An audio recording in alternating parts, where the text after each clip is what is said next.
त्वमेव विद्या चेद्रविनं त्वमेव सर्वं मम देव देव। कर्पूरगौरं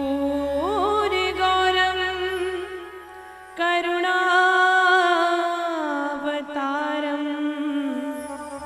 संसारसारं भुजगेन्द्रहार सदा वसन्तं हृदयारविन्दे भवं भवानी सहितं नमामि। बंशी विभूषित करा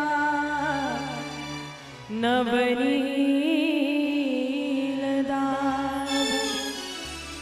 पीताम्बरादरुणविं नफलाधरोष्टात्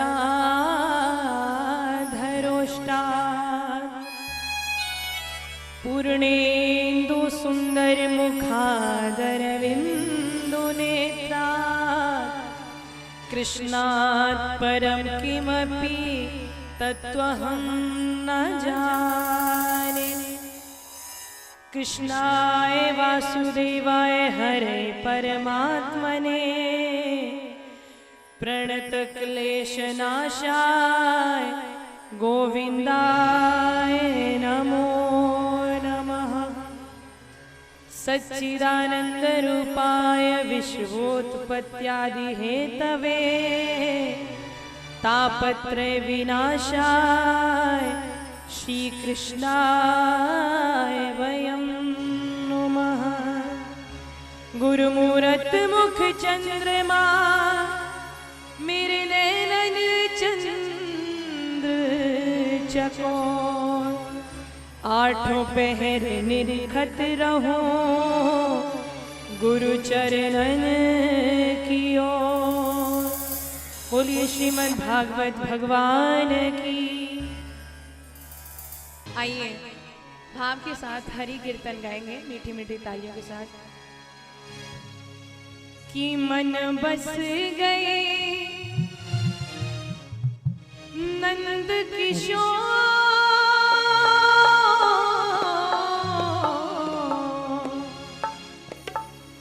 अब जाना नहीं कहीं और बसा लो वृंदावन में बसा लो वृंदावन में। और ठाकुर जी को भाव के साथ कहेंगे मन बस गए नंद किशोर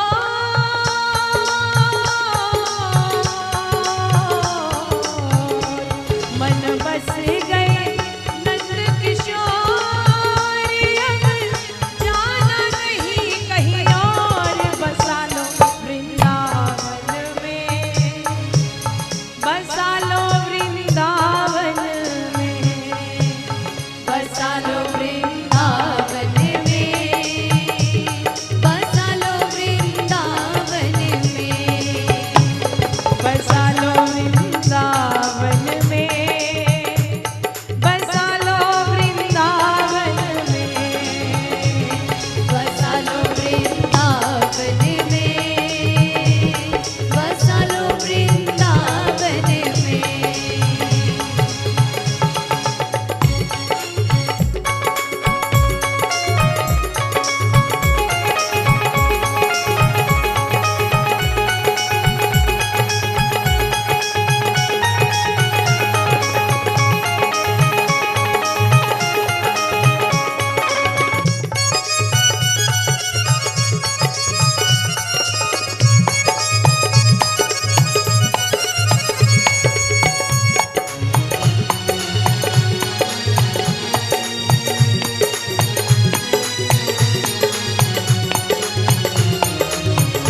श्रीमद् भागवत महापुराण की जय।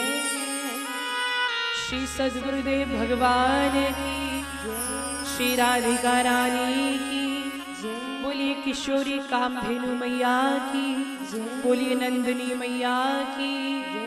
बोलिए संत भगवंत की, बोलिए भक्त समाज की, कृपामयी श्री राधिका रानी की जय। जय श्री राधे, जय जय श्री राधे, जय जय श्री राधे। सर्वप्रथम भागवत जी के समक्ष विराजमान माताएं, भागवत जी के समक्ष विराजमान सभी बंधुगण, यहाँ से बाहर जितने भी भक्तगण आवाज सुन रहे हैं, सभी को व्यासपीठ की ओर से प्यार भरा जय श्री राधे, जय श्री कृष्ण। बोल दीजिए भाव के साथ जय श्री राधे। राधे राधे तो ले लिया करो। आज तो भोजन करके आए होंगे, आज नहीं जाना, शाम हो जाए। आइए ठाकुर जी के चरणों में ध्यान लगाते हुए और आज द्वितीय दिवस भागवत गंगा में भाव श्रद्धा के साथ स्नान करेंगे और अपने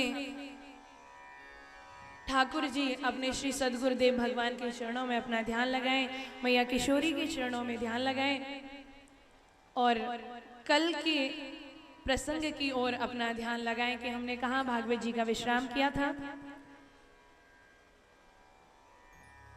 याद है कुछ? अच्छा चलो याद दिलाते हैं, परंतु आज वाला प्रसंग ना ध्यान रखना, ध्यान से सुनना।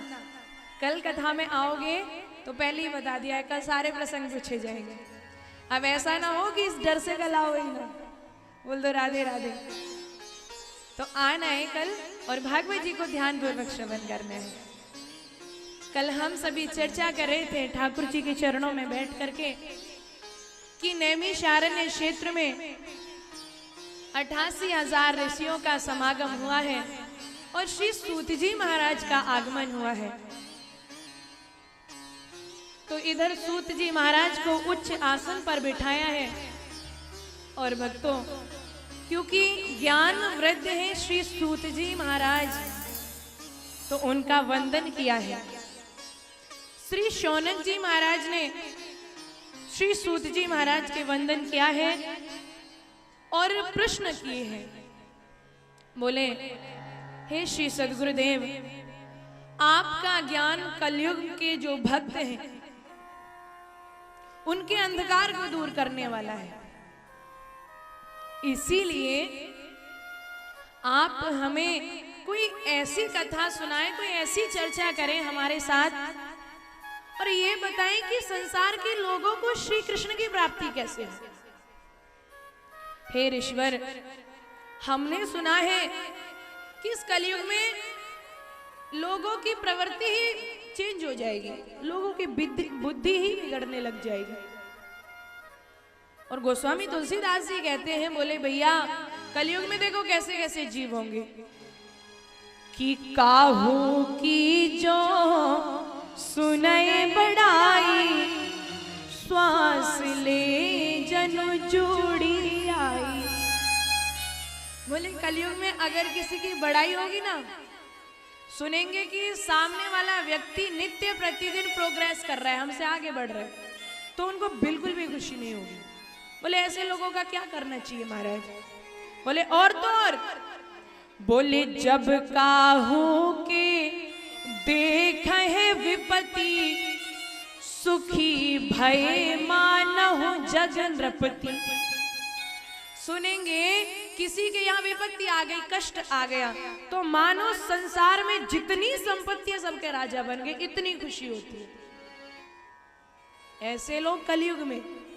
बोले और तो और महाराज, और कारण सुनिए जिनका कार्य ही केवल इतना होगा।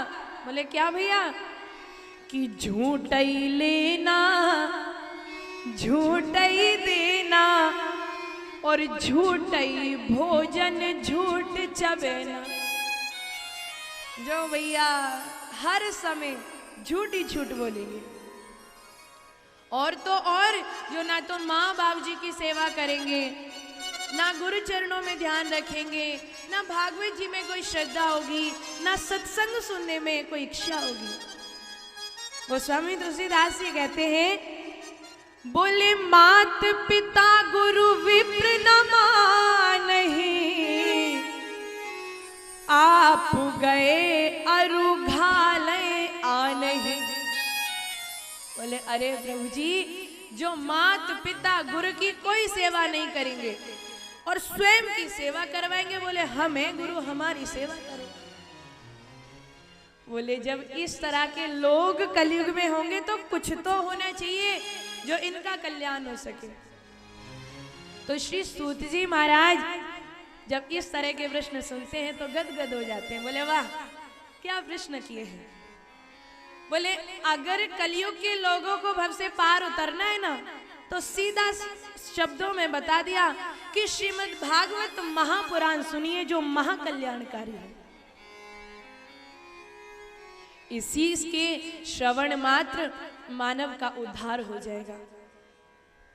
लेकिन श्री सूत जी महाराज समझा रहे हैं, बोले हे ऋषियों, देखो सतयुग, त्रेता और द्वापर, और अब है, अब कौन सा युग है? कलयुग। सतयुग, त्रेता और द्वापर में बोले बहुत भक्त थे श्री रामचंद्र जी के, ठाकुर जी के, और वो कैसे ठाकुर जी को, श्री राम जी को प्रसन्न करते। और भागवत जी में और श्री रामायण जी में गोस्वामी तुलसीदास जी ने बड़े भाव के साथ लिखा है। आइए भाव के साथ श्रवण करेंगे। और कहा है कि कृत युग सब जोगी विज्ञानी,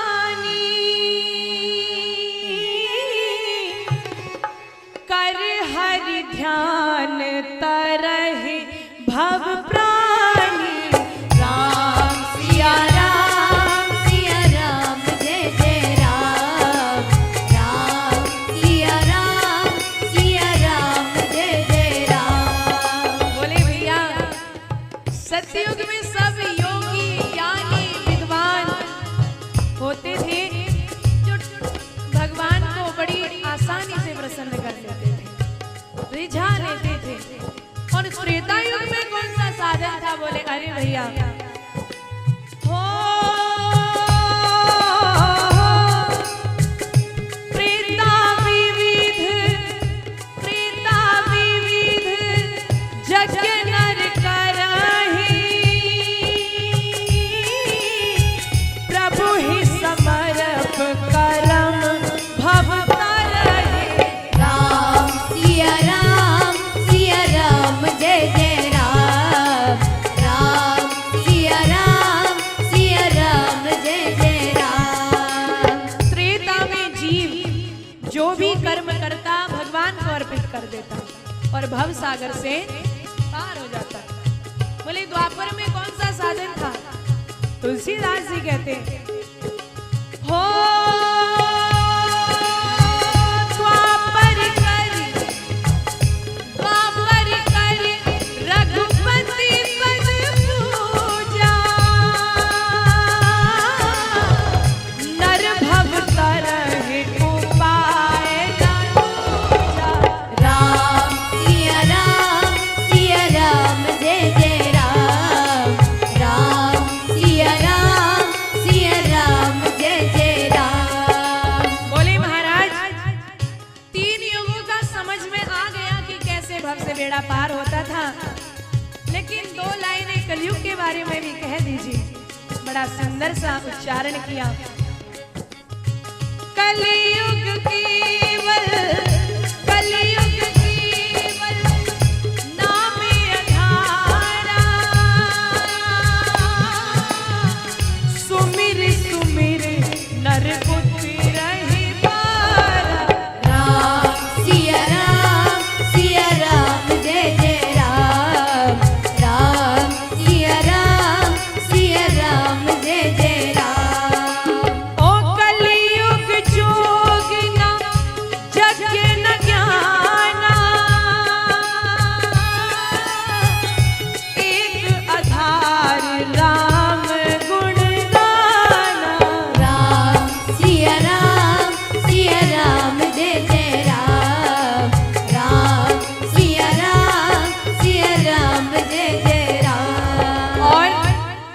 कलयुग का एक सबसे बड़ा प्रभाव क्या है?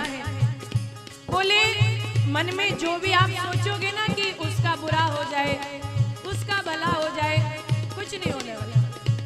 ये कलयुग में सबसे ज्यादा प्रभावी, और इसीलिए गोस्वामी तुलसीदास जी ने कहा, हो कली कर एक पुनीत प्रतापा, मानस पुण्य होए नहीं पापा। राम सिया राम जय जय राम। राम सिया राम जय जय राम। बोले मन से बुरा चाहोगे ना तो कुछ नहीं होगा, और अगर बोले भैया हाँ उसका भला हो जाए, उसका कोई काम बिगड़ रहा है तो बन जाए, यानी दुआ करोगे किसी के लिए तो वो जल्दी कबूल हो जाती है, लेकिन मानसिक पाप नहीं होता, बुरा नहीं लगता। इसीलिए गोस्वामी तुलसीदास जी कहते हैं, हो सोई भवतर कछु संशय नाही, नाम प्रताप प्रगट कलिवाही। राम सिया राम जय जय राम। राम सिया राम जय जय राम। इस कलयुग में क्या करना है? जितना हो सके बस भाव के साथ गाते रहिए, हरे कृष्ण कृष्ण कृष्ण हरे हरे, हरे राम राम राम हरे। इतनी जल्दी में मत गाइए क्योंकि इतनी जल्दी जल्दी गाओगे तो बेड़ा पार नहीं होगा, इसीलिए भाव के साथ गाना है। ओ कलियुग केवल हरि गुण गावत नर पावहे भवताहा। राम सिया राम जय जय राम। राम सिया राम जय जय राम। ओ मंगल भवन अमंगल हारी, प्रभु सुदर्शन यश विहारी। राम सिया राम जय जय राम। राम सिया राम जय जय राम। इसीलिए बोले कलयुग में सबसे आसान सा, सबसे इजी सा मार्ग है कि हर समय गोविंद नाम गाते रहिए। तो यहाँ श्रीमद् भागवत जी आप श्रवण कर रहे हैं, यही नहीं कि बस सुन लिया, 3 घंटे अच्छा टाइम व्यतीत हो गया, अब भैया अपने काम में रम जाओ। काम भी करो, काम करने के लिए मनाही किसकी है? लेकिन कल भी बताया था और अगले 5 दिन भी बताने की कोशिश करेंगे कि हर समय मुख पे मेरे गोविंद का नाम गाते रहिए, क्योंकि ये कलयुग है और इस कलयुग में देवता भी तरसते हैं। बोले किस लिए? बोले ये सोचते हैं कि एक बार पृथ्वी पर चले जाए, और जैसे मनुष्य भागवत सुन रहे हैं ना, वैसे ठाकुर जी के चरणों में बैठ के कथा श्रवण करें। लेकिन हम बड़े सौभाग्यशाली हैं जो मनुष्य देह प्राप्त की और ठाकुर जी के चरणों में बैठ के हरि जी का चिंतन कर रहे हैं। और क्योंकि देखो ये भागवत जी तो अमृत है, श्री सूत जी महाराज ऋषियों को समझा रहे हैं। बोले सुनो, जब राजा परीक्षित को कथा श्रवण कराई है ना श्री सुखदेव जी ने, तो इधर देवताओं को पता चल गया, तो देवता श्री सुखदेव जी महाराज के पास कलश लेके आते हैं। बोले इसको अदला बदली कर दो। बोले भागवत जी कोई पोथी पत्रा तो है नहीं और तुम कहते हो कि अदला बदली कर दो। नहीं नहीं, ये तो साक्षात कृष्ण रूप है, मना कर दिया। तो देवता जाते हैं ब्रह्मा जी से जाके शिकायत करते हैं, तो ब्रह्मा जी ने भागवत जी को तोलना शुरू किया है। एक पलड़े में समस्त साधनों को रखा है और एक पलड़े में भागवत जी को विराजमान किया है। तो भागवत जी का पलड़ा, क्योंकि भागवत जी तो साक्षात श्री ठाकुर जी हैं, भागवत जी का पलड़ा भारी हो गया। बोल दीजिए श्रीमद् भागवत महापुराण की। तो इसीलिए संत समाज कहती है ये कोई पोथी नहीं है, पुस्तक नहीं है, किताब नहीं है, अरे ये तो साक्षात कृष्ण स्वरूप है। और बोले श्री सूत जी महाराज कहते हैं, बोले नारद जी ने ब्रह्मा जी के मुखारविंद से भागवत कथा का श्रवण किया है और सुनने की विधि, श्रवण करने की विधि सनत कुमारों से सीखी है। बोले महाराज एक बात बताइए कि नारद जी तो कहीं रुकते नहीं है, नारद जी बहुत कम ठहरते हैं, चलने की ज्यादा आदत है, घूमने की, ब्रह्मांड में हरि कीर्तन करने की ज्यादा आदत है। और सनत कुमार एक जगह से दूसरी जगह जाते नहीं, फिर इन्होंने सप्ताह श्रवण विधि कैसे सीखी? तो यहाँ नारद जी के पिछले जन्म की कथा आती है, सूक्ष्म रूप में आपको कथा श्रवण कराते जाएंगे। तो यहाँ नारद जी के पूर्व जन्म की कथा आती है। बोले एक बार विशालापुरी में चारों ऋषि सत्संग करने आए थे। तो नारद जी बड़े उदास होते हैं और यहाँ एक बहुत प्यारी सी कथा भी आती है। जब नारद जी इतने उदास हुए तो इधर से उधर, उधर से उधर नारद जी घूम रहे थे। तो नारद जी की भेंट होती है सनत कुमारों से, और जब भेंट हुई तो कारण पूछा, बोले नारद जी इतना उदास कैसे हो? बोले महाराज क्या बताऊं, मैंने बहुत जगह घूमी, हर एक क्षेत्र गए, कुरुक्षेत्र गए, सेतु बंध गए, बहुत जगह भ्रमण किया, लेकिन मन की उदासी दूर नहीं हुई। बोले कारण को होगा? बोले हाँ महाराज, भ्रमण करते करते जब वृंदावन गए तो एक आश्चर्य देखा। बोले क्या? बोले यमुना जी के किनारे एक स्त्री बैठी हुई थी और उसके दाएं और बाएं में दो पुरुष विराजमान थे, यानी अचेतावस्था में पड़े थे।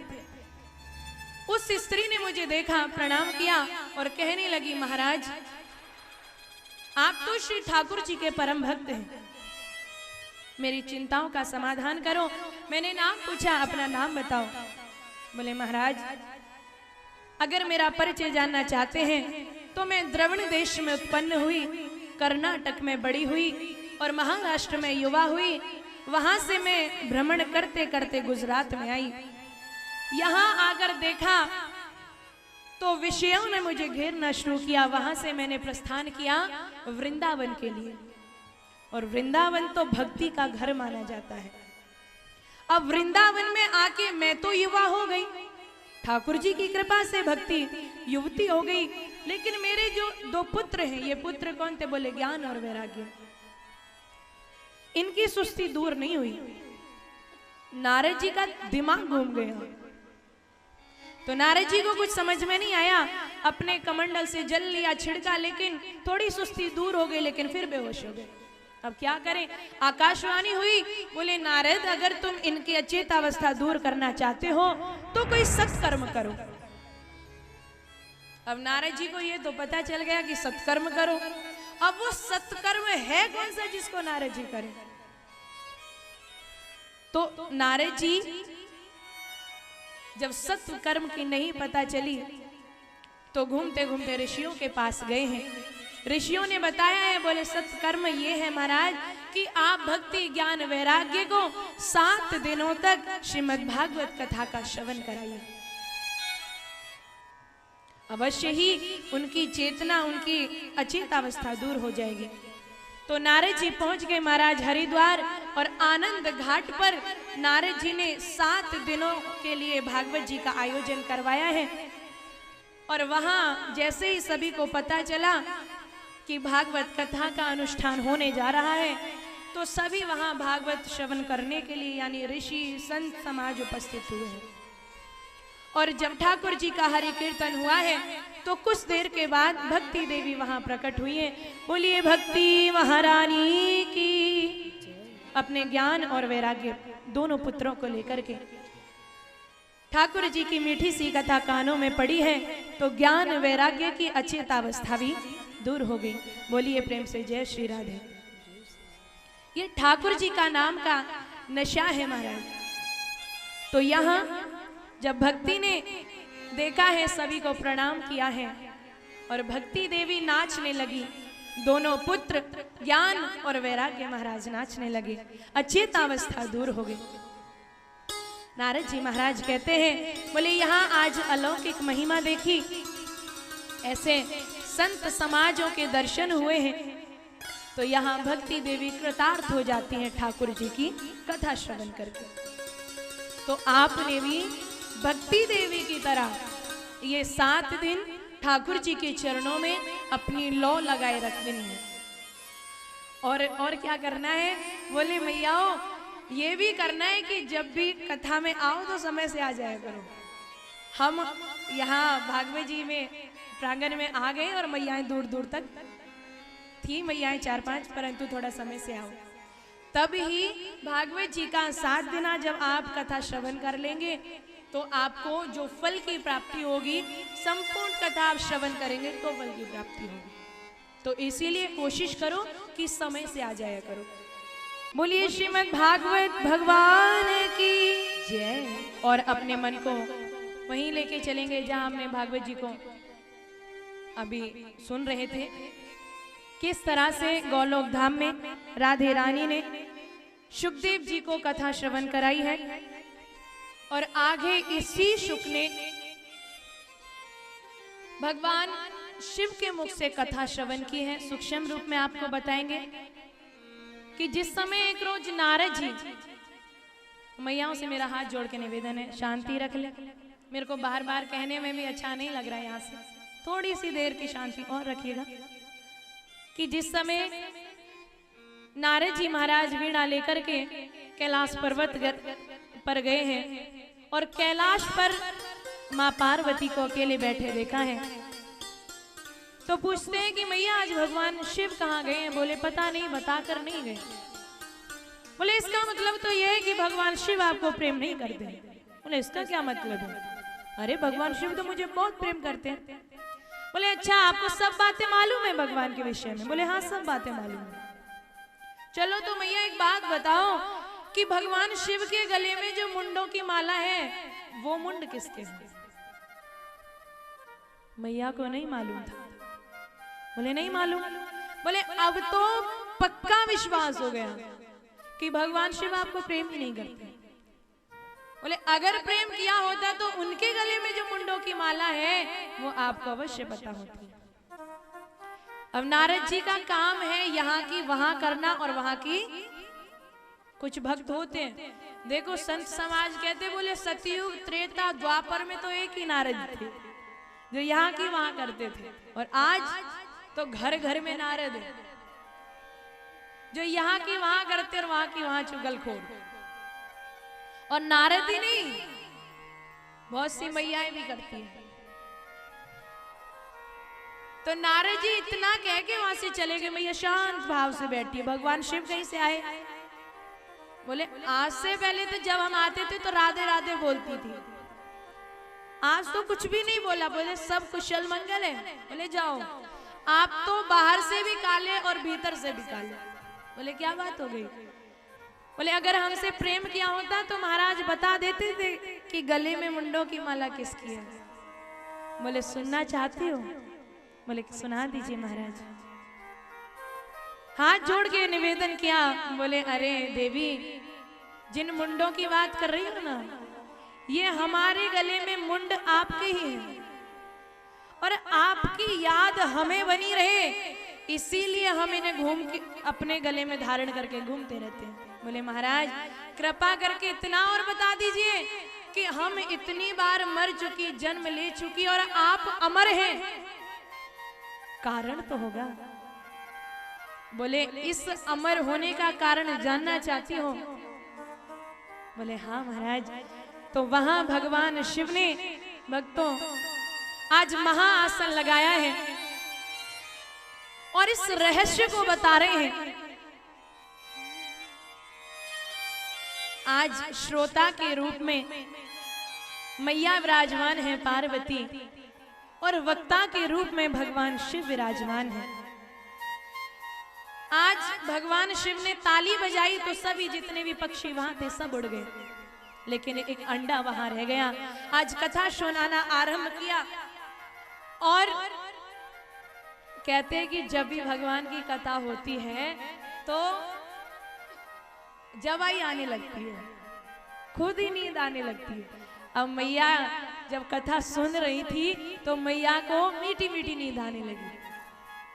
अब कहते हैं ना कि जब भी कोई मैया अपने छोटे बच्चे को कहानी सुनाती है तो अपने बच्चे को बोलती है ना कि मैं कहानी सुनाऊं तो तू हूं हूं करते रहना। आजकल तो कहानियां बंद हो गई, आजकल तो कोई इतना समय ही नहीं है किसी के पास कि कोई बच्चों को कहानी सुना सके। तो भगवान शिव ने बोला था, बोले जब मैं कथा कहूं तो तुम हुकरा देते रहना। हुकरा समझते हो? हूं हाँ कुछ भी कहते रहना। तो बोले ठीक है महाराज। अब मैया की आंखें तो बंद हो गई, नींद आ गई। अब जब भगवान शिव ने ताली बजाई थी ना तो एक अंडा पड़ा रह गया भगवान शिव के पीछे और कथा के प्रभाव से वो अंडा फूट गया और उस अंडे में से एक छोटा सा शुक निकला। अब जब उसने मैया को सोते देखा तो वो जो पीछे तोता बैठा है वो हूं हूं कर रहा है। बोले हाँ। तो भगवान शिव को लग रहा है कि हाँ भाई कथा तो सुन रही है। तो अब किस भाव से देखिए, कितना मीठा सा भाव है, किस भाव से कथा श्रवण करा रहे हैं और वो तोता हुकरा दे रहा है। आइए भाव के साथ आप भी श्रवण कीजिए उस कथा को और किस भाव के साथ सुना रहे हैं। कि महाआसन पे महादेव जी बैठे आसन मार, कि अमर कथा जब लगे सुनाने गौरा को त्रिपुरारी उमा के तो पड़ गए सोता, यानी नींद आ गई। हुकरा दे रहा तोता। विचार करो कि जब कोई तोता हूं हूं करता होगा तो कितना मीठा लगता होगा। आइए भाव के साथ गाएंगे कि महाआसन पे महादेव जी बैठे आसन मार, अमर कथा जब लगे सुनाने गौरा को त्रिपुरार उमा के तो पड़ गए सोता। हुकरा दे रहा तोता, उमा के पड़ गए सोता।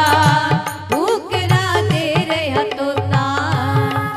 भगवान को कुछ नहीं पता किसने हुकरा दिया, किसने कथा सुनी। और इसीलिए कहा कि भोलेनाथ शंकर ने गौरा को कथा सुनाई। भोलेनाथ शंकर ने गौरा को कथा सुनाई। कथा हुई ना पूरी और नींद उमा को आई। कथा हुई ना पूरी और नींद उमा को आई। बहुत सी मैयाएं होती है ना, कथा में घूंघट लगा के बैठ जाएंगे। अब घूंघट क्या उठा उठा के थोड़ा ना देखा जाएगा। अब तुम्हारे पास जाके थोड़ा ना देखूं कि कौन सो रहा है कौन जग रहा है। अब जब पड़ोसी उनको ऐसे ऐसे हिलाएंगे तब उनको नींद खुलेगी और तब वो कथा सुनेंगे। तो वैसे ही मैया को नहीं मालूम कि उन्हें नींद आ रही है और उधर भगवान शिव को नहीं मालूम कि कौन हुकरा दे रहा है। और इसीलिए कहा ओ भोलेनाथ शंकर ने गौरा को कथा सुनाई। भोलेनाथ शंकर ने गौरा को कथा सुनाई। कथा हुई ना पूरी और नींद उमा को आई। कथा हुई ना पूरी और नींद उमा को आई। भोलेनाथ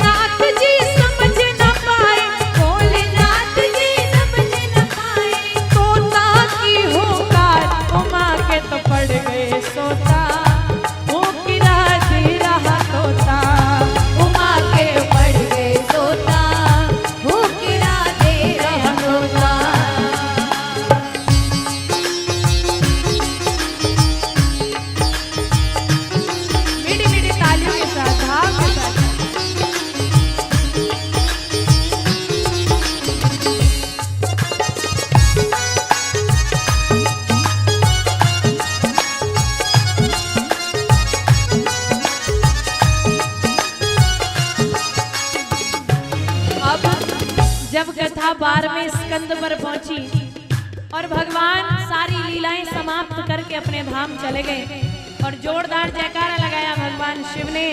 बोलिए श्री वृंदावन बिहारी लाल की।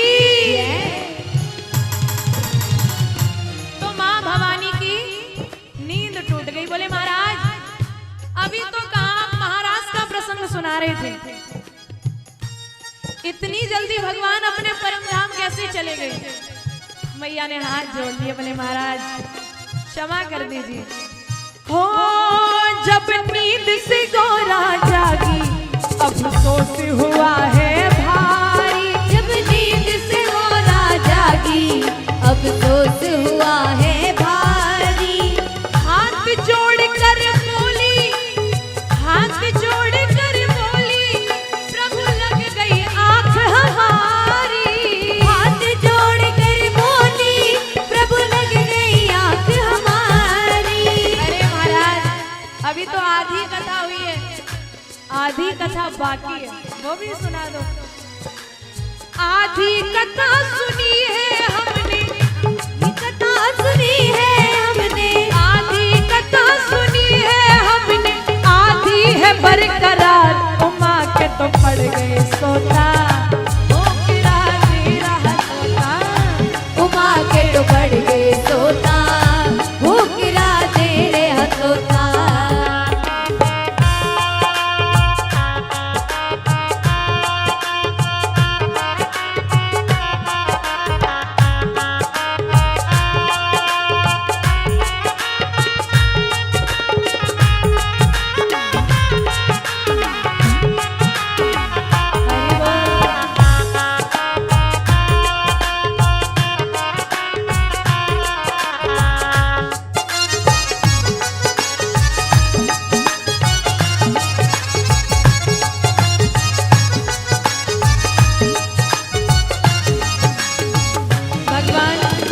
शंकर कहने लगे अगर तुमने कथा नहीं सुनी तो फिर हूँ किसने करी थी। बोले महाराज पता नहीं।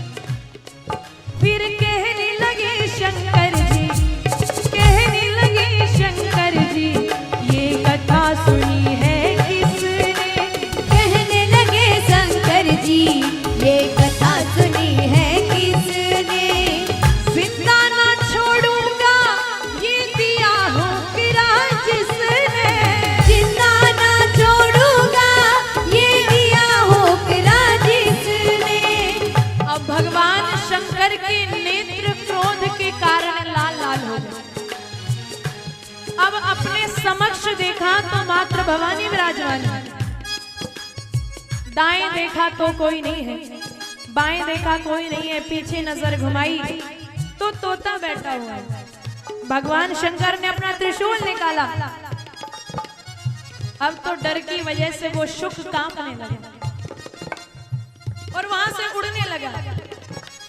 अब तो आगे आगे तोता और पीछे पीछे भगवान शिव। बोले आज तेरे को जिंदा नहीं छोड़ूंगा। बहुत से संत कहते हैं बोले क्यों भगवान शिव ऐसे क्यों किए। बोले चुपके से कथा सुनी, सुनना है कथा भागवत जी के समक्ष विराजमान होकर के कथा सुनी। दूसरा पीछे बैठ करके कथा सुनी, पीछे बैठ के कथा नहीं सुननी चाहिए। अरे आगे आगे तोता दौड़े, आगे आगे तोता दौड़े, पीछे शिव भंडार। उमा के तो पड़ गए सोता, हो फिरा दे रहा तोता। उमा के तो पड़ गए सोता, वो गिरा तेरे हथोता। अब तो ये तोता डर की वजह से उड़ते उड़ते आया कैलाश पर्वत से नीचे। वेद व्यास जी की पत्नी है माँ विटिका देवी, जिनको कोई संतान नहीं थी। अपने स्वामी को कहती है महाराज कोई संतान नहीं है, क्या करूं। बोले ईश्वर की कृपा है, इच्छा होगी तो घर में संतान होगी, नहीं तो नहीं। तो इतना बोली तो जवाई आ गई और जवाई लेने के लिए मुख खोलना पड़ता है। अब तोता डर की वजह से भागता आ रहा है। अब तोता डर की वजह से सूक्ष्म रूप बना लेता है, यानी छोटा रूप बना लेता है। और जैसे मैया ने मुंह खोला जवाई लेने के लिए तो मैया के गर्भ में प्रवेश कर जाता है। अरे उड़ते उड़ते तोता, उड़ते उड़ते तोता, जब वेद व्यास घर आया। उड़ते उड़ते तोता, जब वेद व्यास घर आया। वेद व्यास की पत्नी के गर्भ में जाए समाया। वेद व्यास की पत्नी के गर्भ में जाए समाया। वेद व्यास की पत्नी के गर्भ में जाए समाया। वेद व्यास की पत्नी के गर्भ में जाए समाया। कोई भी बालक अपनी माँ के गर्भ में 9 महीने लगता है। कोई बालक 11 महीने लगा लो, 12 महीने, 1 वर्ष लगा लो, 2 वर्ष, 3 वर्ष, लेकिन अद्भुत बालक अपनी माँ के गर्भ में श्री सुखदेव जी महाराज 12 वर्ष तक रहे। तो इसी कारण इनका नाम श्री सुखदेव जी महाराज पड़ा।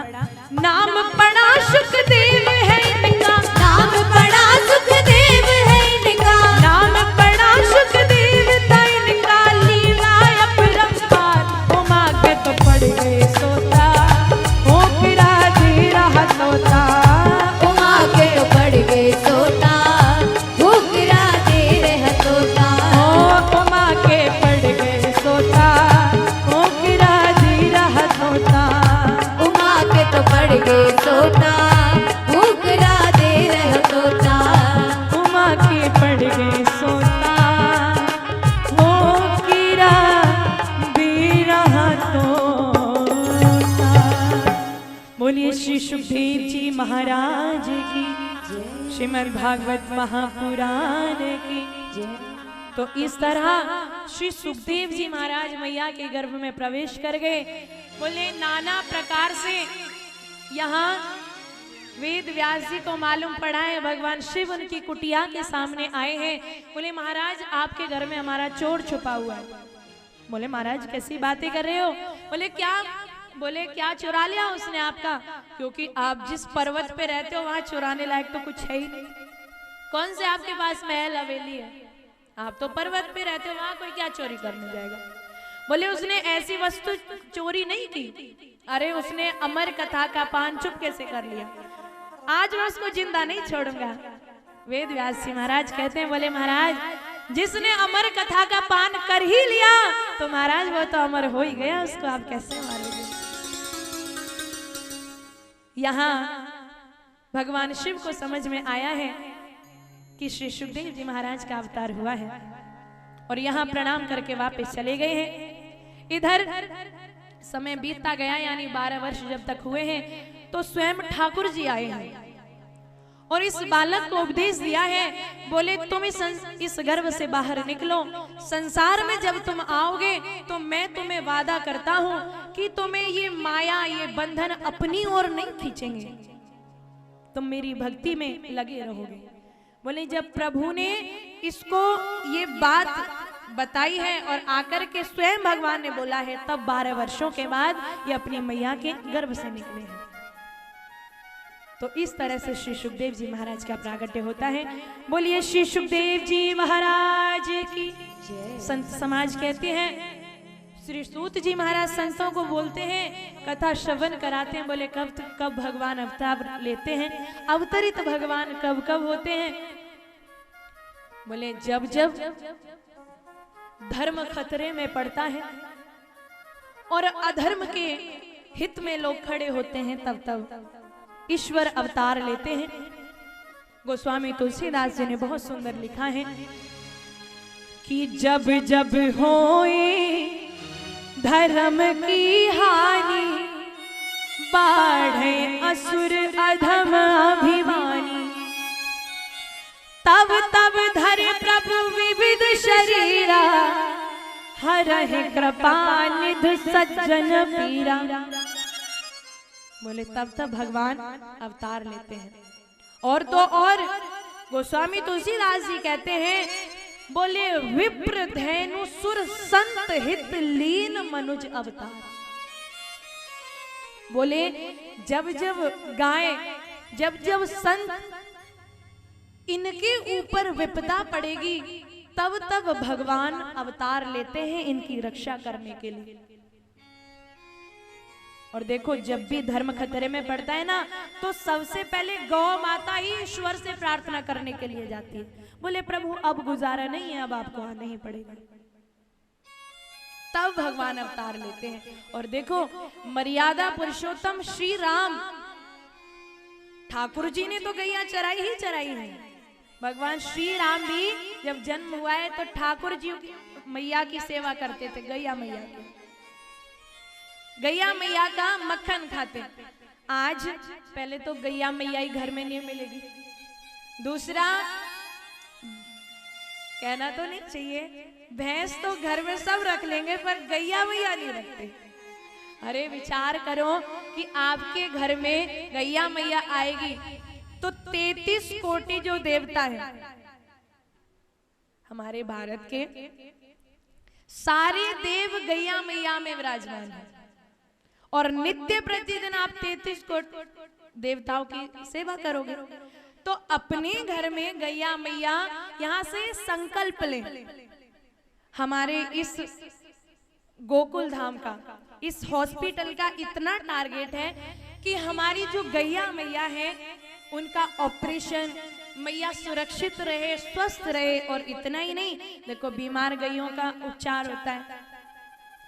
जिन गैयाओं के ऊपर एसिड फेंका जाता है, मनुष्य देखो कितनी इसके अंदर कठोर हो गया, कितनी कठोरता भरी हुई है, गैया मैया को भी नहीं बख्शता। हॉस्पिटल में बहुत सारी गौ ऐसी हैं जिनके ऊपर एसिड फेंका हुआ है।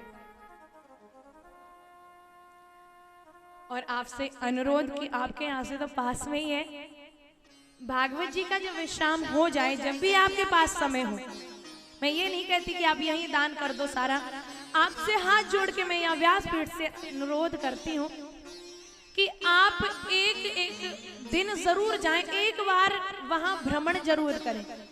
तो यहाँ मेरा व्यासपीठ से ये पूरा दावा है कि आपके मन में जो गैयों के प्रति जो अब थोड़ा भाव है, वो भाव पूरा गैयों के प्रति तब्दील ना हो जाए तो कहना। तो वहां आप जाइए, गौ माता को देखिए। जैसे आपके घर में छोटे छोटे बच्चे हैं, वहां इतनी प्यारी प्यारी छोटी छोटी मैयाएं हैं कि मन करता है कि यहीं बस जाओ। तो ये तो महाराज वो भूमि है, बोले जहां भगवान श्री राम ने, भगवान श्री कृष्ण ने स्वयं गैयों को चराया हुआ, उनकी सेवा की हो, उनका मक्खन खाया हो। अपने बच्चों को ये बताओ कि जितना मक्खन में है, जितनी मक्खन के अंदर एनर्जी है, ताकत है, चाहे कितना भी कोल्ड ड्रिंक पी लेना, चाहे कितना भी चाइनीज खा लेना, बुद्धि खराब होगी और कुछ नहीं होगा, सेहत खराब होगी और कुछ नहीं होगा। तो आज से सब बंद कर दो। सिर्फ क्या करना है, बोले महाराज गऊओं का दूध पिलाओ सबको। बोले इतनी गऊ कहां से लाएंगे, इतना नहीं कर सकते। तो जो चीज आपके इस शरीर को खराब कर रही है उनसे तो बच सकते हो, बच सकते हैं ना। तो उनसे बचना है, तो ये सारी चीजों से बचोगे कब? बोले जब भी सत्संग सुनते हैं, सत्संग में ऐसी प्यारी प्यारी बातें बताई जाती है कि ऐसे करना चाहिए, ऐसे मैया की सेवा करनी चाहिए। प्रातः काल उठ के, सुबह उठ के खुद स्नान करो, मैया को स्नान कराओ, फिर उसका वंदन करो। और जैसे आप आरती करते हो ना सुबह शाम, गौशाला के अंदर भी मैया की आरती होती है, किशोरी मैया की। वैसे ही अपने घर में मैया की आरती किया करो। और आप जब भी भोजन बनाते हो तो सबसे प्रमुख रोटी, पहली रोटी किसको देनी है? बहुत सी मैयाएं क्या करती हैं, बहुत सी मैया भुक्कड़ होती है, बहुत ज्यादा भूखी रहती है। वो क्या करती है, बोले गैया मैया को बाद में देखेंगे, पहले स्वयं खा ले। नहीं, जब भी आप भोजन बनाती हो तो ये संकल्प कर लो, क्योंकि जब भी संकल्प करते हैं तो वो चीज अवश्य पूरी होती है, और संकल्प के बिना तो कुछ भी नहीं होता। तो संकल्प कर लो कि पहली रोटी हम अपनी गैया मैया के लिए निकालेंगे। और देखो हमारे भारत देश में सब ऋषि महात्मा, सब संतजन और राजा महाराजा। और देखो आज कलयुग में हमारी गैया मैया को रहने तक का स्थान नहीं है। जो गोचर भूमि हमारी मैयाओं के लिए थी उस पे भी लोग कब्जा करने लग गए, उसको भी लेने लग गए। तो ये भाव हर मनुष्य के अंदर जगे।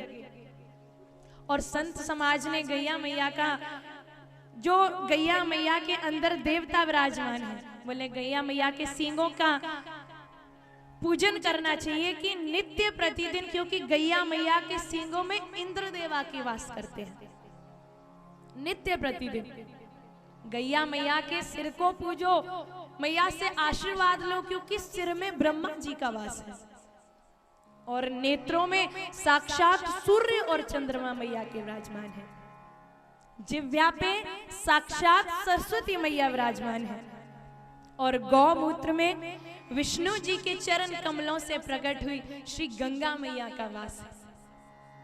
और कहते हैं, बोले आजकल तो मकान मार्बल के हो गए, पहले मकान कच्चे थे तो मैयाएं थोड़ा कष्ट भी करती थी, लीपन भी करती थी, घर में गोबर से लेपन होता था। आजकल तो भैया समर चला दिया और बस पानी वेस्ट करते रहते। पानी भी बचाने की कोशिश करो।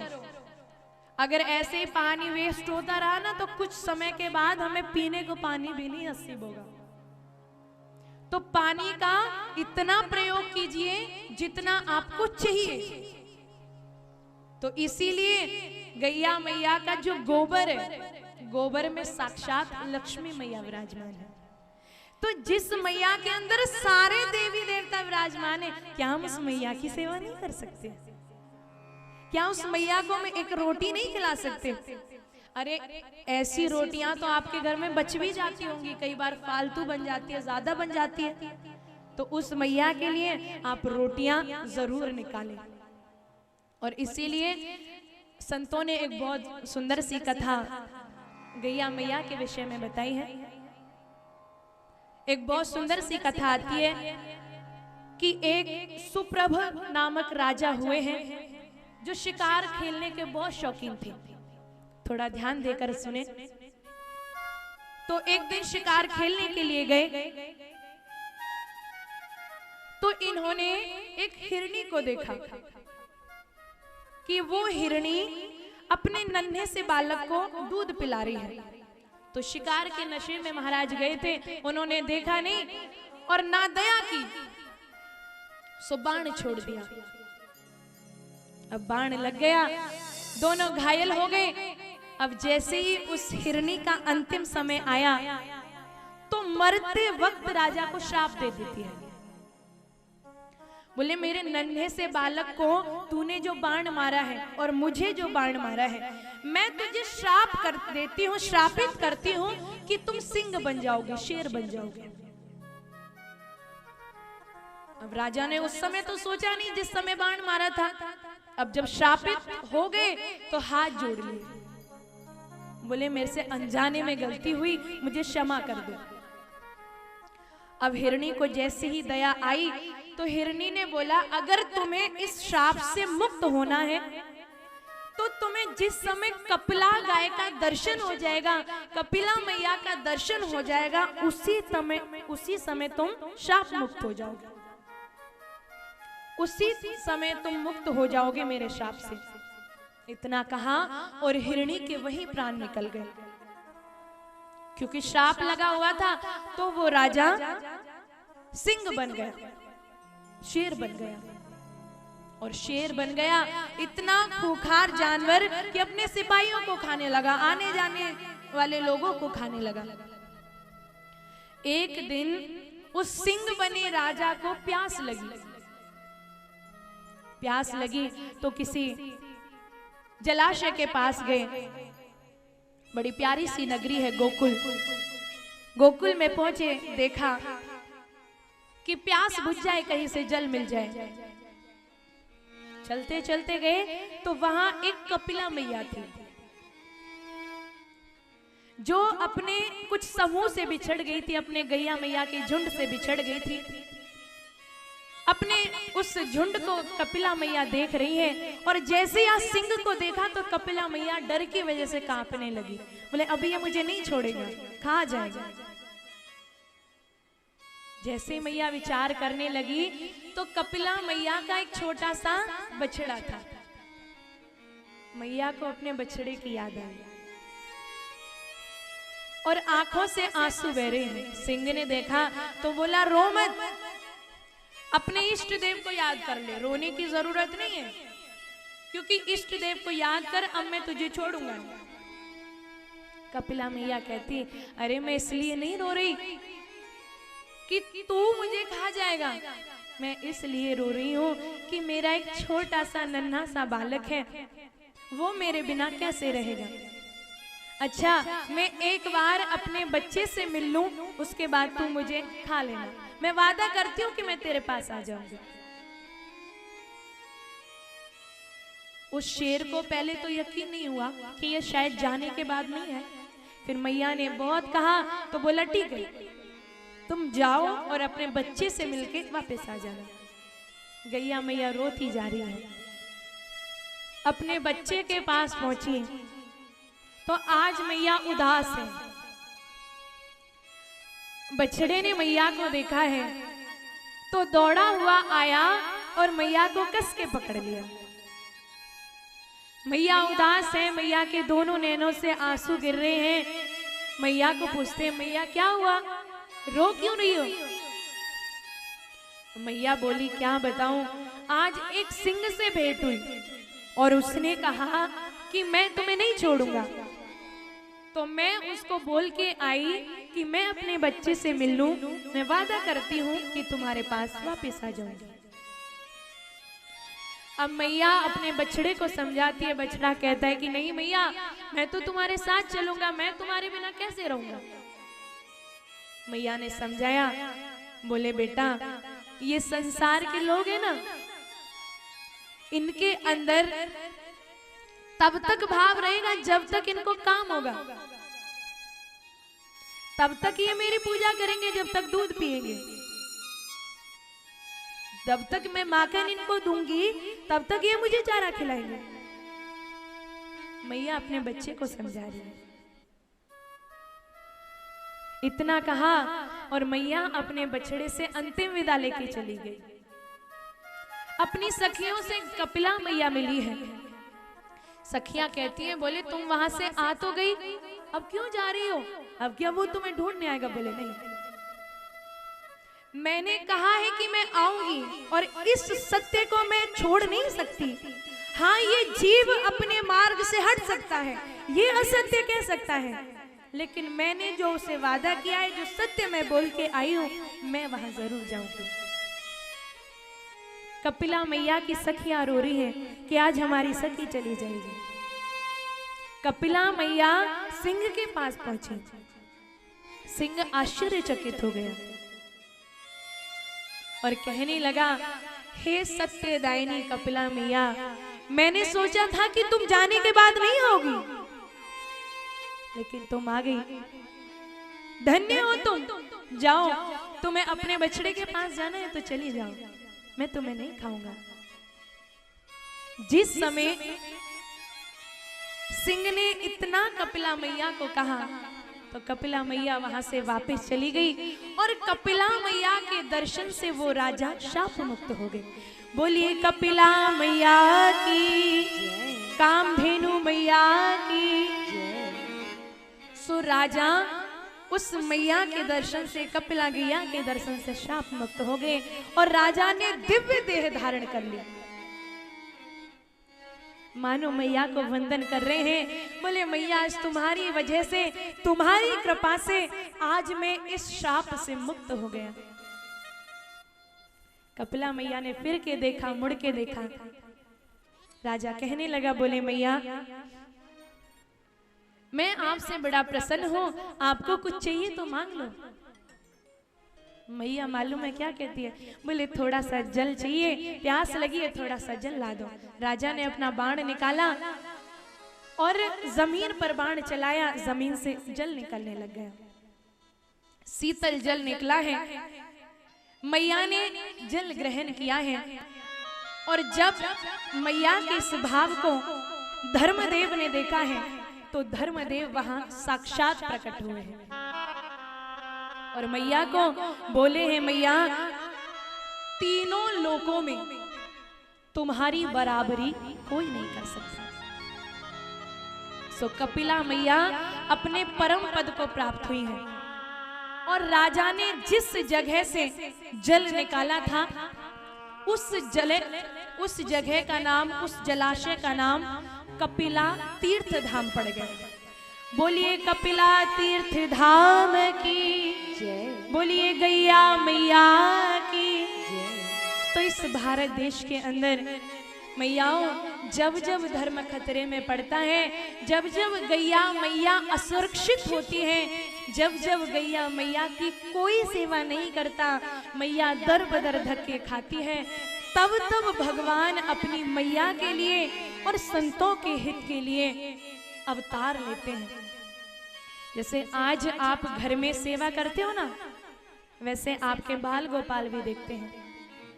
कोई मैया बड़े भाव से सेवा करती थी, लेकिन मैया ने गैया मैया की सेवा तब तक की जब तक मैया ने दूध दिया था। और एक रोज ऐसा आया कि मैया ने गैया का जेबड़ा खोला और घर से बाहर निकाल दिया। मैया का एक छोटा सा बालक था। उस बालक ने देखा कि नित्य प्रतिदिन तो मैया गौ की सेवा करती थी, लेकिन आज क्यों सेवा नहीं की। गैया मैया के पास वो छोटा सा बालक पहुंच गया, गैया मैया के चरणों में बैठ गया तो गैया के दोनों आंखों से आंसू निकल रहे हैं। गैया मैया कहना तो बहुत कुछ चाहती है, लेकिन वो छोटा सा बालक बाल गोपाल रूप में मैया के भाव को देख करके कहता है, मैया तू रो मत, तू अपने जिस कृष्ण प्रभु को याद कर रही है ना, वो तेरे को बचाने जरूर आएंगे। मानो वो बालक इस भाव से मैया को कहना चाहता हूँ और कहना चाहता हूँ, मैया गैया मेरी मैया चुप हो जा, तू मत रोना। हे मैया तू मत रो, जिन लोगों के लिए तू रो रही है ना, वो तेरे आंसुओं के लायक बने ही नहीं है।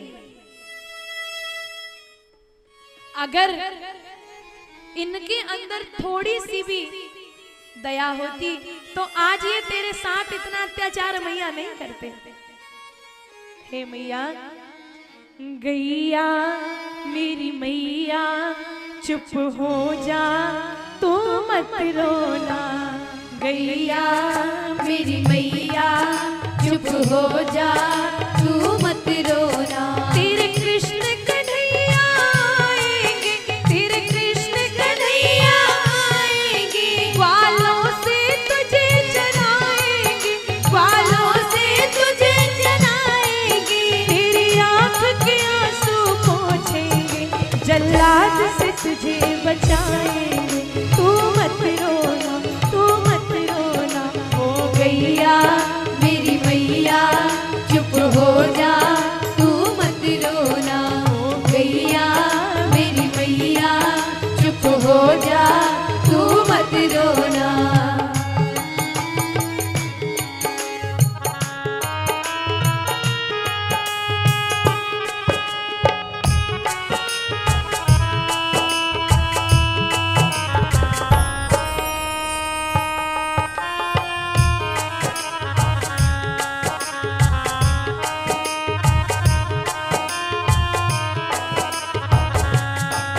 मानो वो बालक मैया को कहना चाहता हूँ, मैया क्या हुआ, मेरी मैया ने तो तुझे घर से बाहर निकाला है, लेकिन मैं तो तेरे साथ हूँ। वो बालक बार बार मैया के मुख पे हाथ लगाए। अरे मैया तेरे सींग में चक्र सुदर्शन है, तेरे सींग में चक्र सुदर्शन है। हे मैया तेरे सींग में चक्र सुदर्शन है, तेरे सींग में चक्र सुदर्शन है। तेरे खुर में अंगद सागम है, तेरे खुर में अंगद सागम है। तेरे खुर में अंगद सागम है। तेरे खुर में अंगद दम है। और मैया तेरी जो पूछ है ना, वो इनके हृदय में जो लंका रूपी कठोरता विराजमान है, वो तेरी पूछ उस लंका को जलाएगी। मैया तू मत रो मेरी माँ, तेरी पूछ जला देगी लंका, तेरी पूछ जला देगी लंका, दुश्मन का बजा देगी डंका, दुश्मन का बजा देगी डंका, तेरी पूछ जला देगी लंका, तेरी पूछ जला देगी लंका, तेरी पूजा फिर करवाएंगे, फिर देवी तुझे बनाएंगे। तू मत रोना, तू मत रोना। ओ गैया मेरी मैया चुप हो जा, तू मत रोना। ओ गैया मेरी मैया चुप हो जा, तू मत रोना।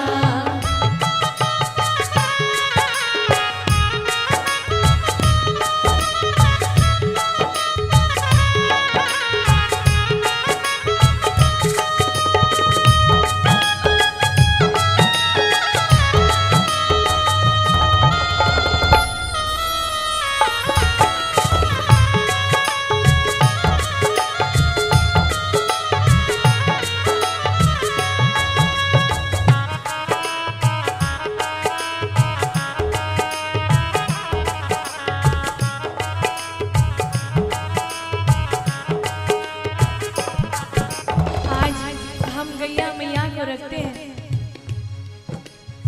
और इस भारत देश में मेरी गैया मैया, जहां मैया का दर्जा जिसको मिला हुआ है, लेकिन क्रूरता देखिए कि उसी भारत देश में गैया मैया की गर्दन पर चाकू रख दिया जाता है।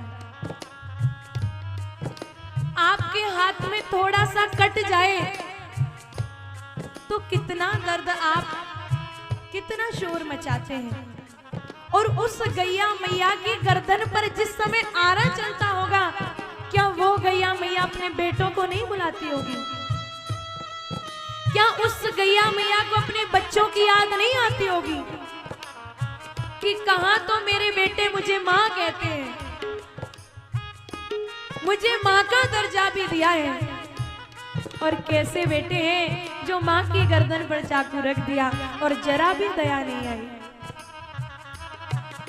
निवेदन करूं कि आप कुछ नहीं कर सकते तो एक एक कदम गौ माता की ओर तो आप बढ़ा सकते हैं। उस बच्चे का भाव हो कि माँ कोई बात नहीं, आज इस हिंदुस्तान में तेरी कोई कदर नहीं है, तू सड़कों पे धक्के खाते घूम रही है, लेकिन मेरी मैया ये जो तेरा गोबर है ना, एक रोज यही गोबर तेरा धन में परिवर्तित होगा, और यही वो लोग होंगे मैया जो तेरी पूजा करेंगे, जो तेरे धन को पूजेंगे, जो तेरे गोबर का पूजन करेंगे। जब एक छोटा सा बालक इतना भाव गौ मैया के चरणों में रख सकता है, तो क्या हम और आप गैया मैया के चरणों में भाव नहीं रख सकते?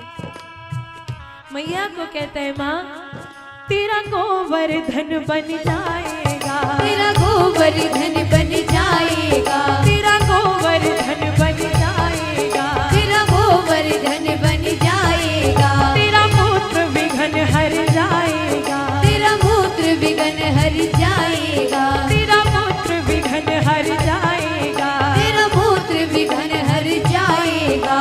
और आज जिस दूध की कदर नहीं है ना मैया, जिस दूध को नहीं पीते ना, हो तेरा दूध बहा देगा गंगा, तेरा दूध बहा देगा गंगा, तेरा दूध बहा देगा गंगा, तेरा दूध बहा देगा गंगा, कर देगा सबका मन चंगा, कर देगा सबका मन चंगा, कर देगा सबका मन चंगा, कर देगा सबका मन चंगा। फिर पंच द्रव्य बनवाएंगे, फिर देवों में बंटवाएंगे, तू मत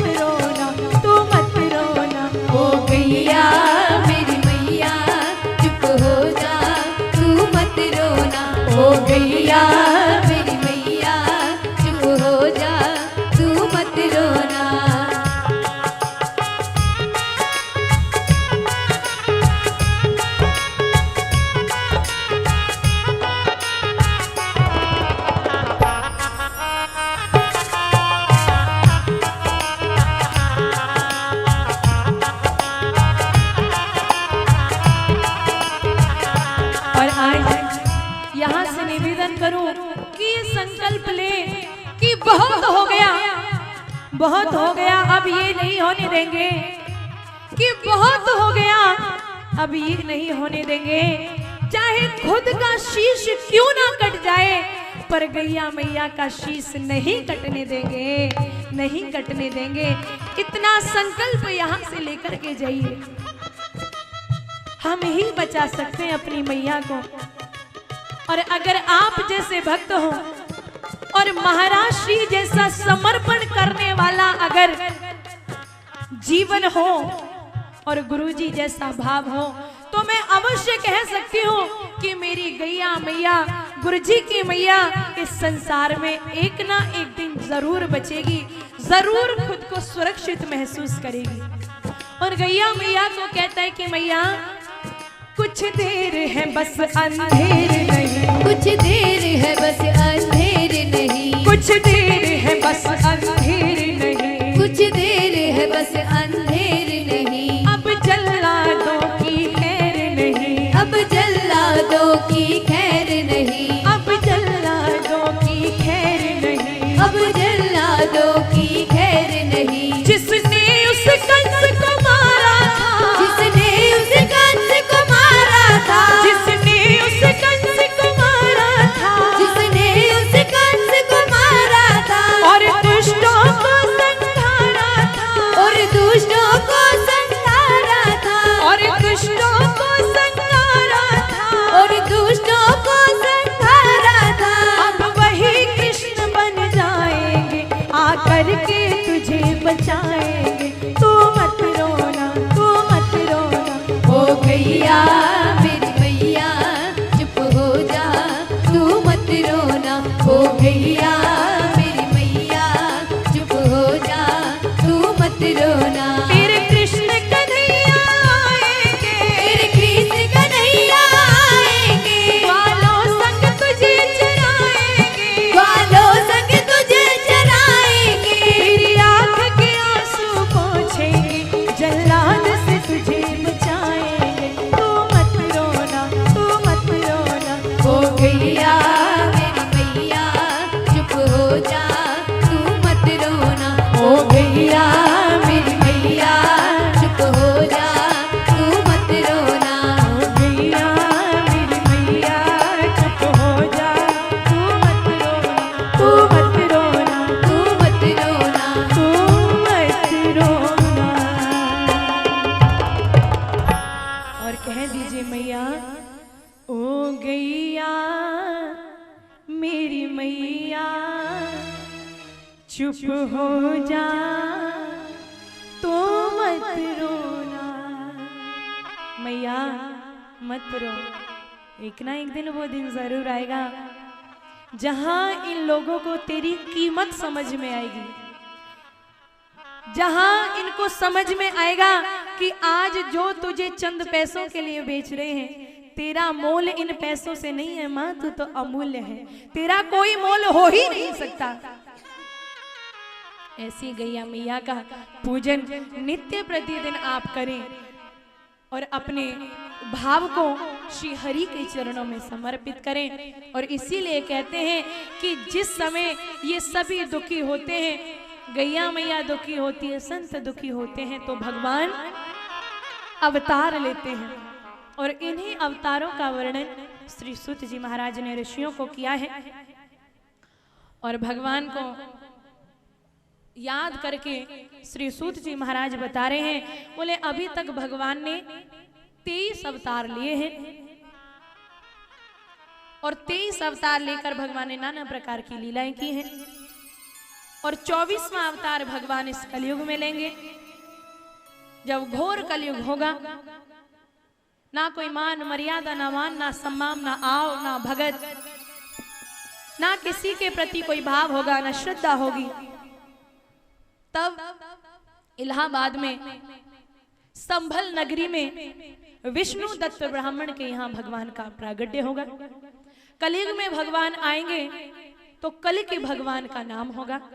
तो इस तरह से भगवान के अवतारों की कथा यहाँ श्री सूत जी महाराज ऋषियों को श्रवण कराते हैं। और इसके पश्चात में बहुत सारी कथाएं आती हैं, क्योंकि मैया थोड़ा समय से नहीं आई थी, समय से आती है नहीं, और समय होने से पहले मैया पैरों को इधर करने लग जाती है, और तो और भागवत जी की तरफ पैरों को कर लेती है। ये मत सोचो कि दिखाई नहीं दे रहा, आगे बैठे हो तो सब दिखाई दे रहे। भागवत जी की तरफ तो पैर करनी ही नहीं चाहिए। 3 घंटे में 2.5 घंटे, आधे घंटे लेट आ पाते हो, 2.5 घंटे कथा होती है, उसमें भी आप इधर से उधर से नहीं, इतने समय तो शांति के साथ सुन्न होके बैठ जाएगा। बोल दीजिए जय श्री राधे, भाव से बोलिए, आवाज तो आनी चाहिए। बोलिए राधे राधे। आपके गांव तक तो आवाज जानी चाहिए। जो लोग अपना, जो भक्त अपना टाइम वेस्ट कर रहे हैं पत्ते खेल के, वो यहाँ आके ठाकुर जी के चरणों में बैठे, इस समय को ठाकुर जी के चरणों में लगाए। आज देखिए मानव के पास समय है, समय को कैसे व्यतीत करेगा? बोले कहीं ताश खेले जा रहे हो, पत्ते खेले जा रहे हो, वहां चले जाएंगे। कहीं खामखा गप्पे मारे जा रहे हो, वहां तो बैठ सकते हैं, लेकिन हरी चर्चा हो रही हो, हरी कथा हो रही हो, वहां नहीं आ सकते। सारा समय धूम्रपान करते करते व्यतीत कर सकते हैं, परंतु यहाँ नहीं आ सकते। तो उन लोगों के कानों तक ये आवाज जानी चाहिए जो वैसे ये समय व्यतीत कर रहे हैं। बोलिए भाव के साथ जय श्री राधे। अभी भी नहीं गई मैया, कंजूसी मत करो। बोलिए भाव के साथ राधे राधे। आइए आज की भागवत जी को यहीं विश्राम देंगे। राधे